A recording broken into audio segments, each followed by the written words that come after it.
On a previous episode, we had referenced how our naming conventions can tell a story of their own, but they don't have to. It's the hints of a story, the hints of a mythology, or the hints of a history, even. And I find that I consume video games like books sometimes. And it can be really interesting to look at the depth of world building that's all under the surface with certain games. Because you can have the player that never touches any of that depth, but you know it's there. Something is interesting there. So I look at Final Fantasy XII. Final Fantasy XII has a lot of culture and depth to its presentation that the player will probably never touch. And it has certain naming conventions with characters that I go, oh, that's really interesting. Let me write that spelling down. Oh, that's how you pronounce it? All right, how do I mess with that? And then how do I mess with that by adding a French Creole flair to it? And how do I mess with this dialect? If people named this way speak this way. And if they're named this way and they speak this way, what is their culture like? But all that can stem from this one name that I heard in this one scene of Final Fantasy XII. And it's just being open to that inspiration, going, that's cool, and then I write it down. It's consuming that media can be really interesting. But on that frame of certain media that I find really interesting in this, I highly recommend this book. We've mentioned it a few times on the podcast, which is The Monsters Know What They're Doing. An excellent resource, and it helps me figure out the next section of this where I pull from resources, which is on behaviors and encounters. And I'm finding that I have pulled so far away now from opening the monster manual and looking at a monster. And so far away from even, I've got a box of stat trackers of these little cards of all the monsters, and I can put them on my DM screen and kind of set them into an initiative order. And then I have their info in a physical space, and that's been really cool. But now that we moved a lot of our things to Roll20, I find I don't really pull from the monster manual so much as I have an idea for a monster in my mind, and I'll jot down some notes about them. I'll have descriptive mechanics ready. I'll have maybe 6 attributes and an action economy. And if I have time, I might do a little bit more research about, well, what would the mechanics be of this, and what would I change if it's in Volo's Guide or Mordenkainen's or the monster manual, or if it's a custom monster or it's an adapted monster. But I'll find that I have the idea first for the behavior of the monster or the encounter, and that's in place before their stats even come into being. It's more about the designing the encounter. What do they see in this cave? What could they see in this cave? And if they go here, then what could this be? And I'm finding that to be really energizing, because it stops being about, here, let me flip through the monster manual for this random thing you're going to encounter. And instead, it takes more time, but there's a nature to it. So if they encounter strange moss growing on the walls of a cave, maybe that's tied to the creature inside of it. Instead of, they wander through the cave and you run into a bunch of rust monsters.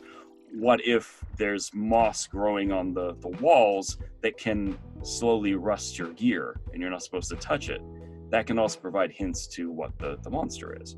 But when I think about these things, that book is fantastic. And then the other side of that is, there's a section of Tasha's called Parleying with Monsters, or just, Parleying with Monsters. And it does a nice deep dive into what sort of skills might give you information on certain monsters, so you might be able to figure this stuff out. But I love it that they break down some basic desired offerings of ways to bargain with creatures. Maybe the answer isn't just kill it. There are opportunities here. So an aberration, giving an aberration flattery or secrets or lore that it doesn't already know, that could be really cool and a really great bargaining chip to pass through their realm. If you give them something really cool, maybe you have an aberrant ally, at least for a limited time, even if it's a temporary or difficult alliance.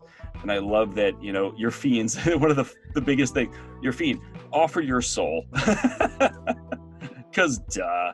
But blood from a living or recently slain loved one.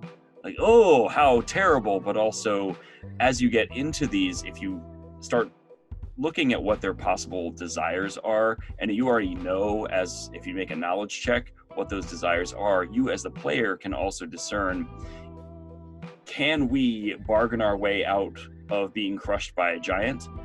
Can we bargain our way out of a fiend's grasp? Giant? Maybe. Fiend, if we know what they desire and those are too high of a cost, then it limits our choices, but at least we know that. And we don't go like walk in going, yes, we'll strike a deal. Okay, your soul. And then you're stuck. Like there's a great power to knowledge in that way. And also this opens the door. This can work as inspiration as well. Maybe the giants in your world don't want ale. Maybe they don't care about giant rivalries, so they don't need treasure stolen from a rival giant, but maybe they desire something else. And it's really important for us as DMs and players to think about, how do you parlay with a monster? How do you navigate the world that you're not just a murder hobo trying to just hack your way through whatever strikes your path? Yeah, I think the key thing that you brought up, Adam, that goes into making interesting gameplay decisions is creating a different amount of risk and reward based on whatever your two options are. So, for example, like a fiend, you may not want to bargain with it because killing it is just easier than selling your soul to it, you know? But now if there's something on the line, like the demon is like, all right, you can kill me, but the whole town will still explode from the magic circle I set up under it. Like, now the circumstances have changed, so the risk and reward has also changed as well. And the other thing is that once you understand a monster's behavior, it doesn't have to be you that's bargaining with it. So it might be that you're investigating why a creature is behaving in a way that you didn't expect, and it might be because it's bargaining with something else. There's a lot of adventures actually that are published where it's like, you know, why are the Duragar in Kundrakar, right? Yeah, that's the Forge of Fury. Why are the Duragar like shooting at us? It's like, well, it's because right now their tentative parlay with the Black Dragon is that if we give it adventurers gear, it doesn't eat us. So if you're a player that investigates kind of that bargaining, even if it ends up in a fight, you might not be fighting this thing, you know? So, and I think that's the thing. Like I played in a game on Wednesday where my grandma wanted to play Dungeons and Dragons. She's always loved fantasy and sci-fi and stuff, and she was just interested in seeing what this medium had to offer. She wanted to be a bard that could talk its way out of problems, right? So, but rather than just allow it to be, oh, I talk out of problems, everyone's friends. Like, how do you now make it interesting from a gameplay perspective? You know, so you're not just shortcutting and almost in a way creating a more shallow experience. It's an additional challenge now. We can talk our way out of problems, but that's maybe the thing, we have to talk something down, and that requires a check, you know? And then if you fail that check, it's worse than if you just kind of went into combat and dealt non-lethal damage, you know? Sometimes the fastest way to successfully end a diplomacy is to escalate violence quicker than the other person, right? Strike first, strike hard, no mercy, right? But sometimes the other side of that is also true, where Cobra Kai season 3 came out and strike first. But sometimes you just have to sit back and listen. And it was really interesting watching how my mom and my sister decided to play their characters, because they were always escalate violence as soon as possible. And there was a lot of scenarios where it was, my grandma was right. It's like, hey, maybe if we like not blow up this goblin and disintegrate them into ash just because they looked at us the wrong way, maybe we could learn, I don't know, where their boss is. And it's just really interesting to watch player habits and to see their train of thought and how it might be different from how they approach it as a player versus how they try to RP it as a character. And one of the things that came up, this was mentioned in one of Ian's games, was like a DM was like, I only have one player that's asking a lot of questions. And it's like, yeah, because I as a player am frustrated because the way the character I've played has ended up being designed, the character wouldn't ask questions. The character isn't designed to ask questions. The character is designed to talk people down and to be very persuasive. They are not meant to be investigative. So I have to now lean on other players to be investigative when those players choose not to do their role. Because again, roles isn't just a combat thing. You've got out of combat roles too.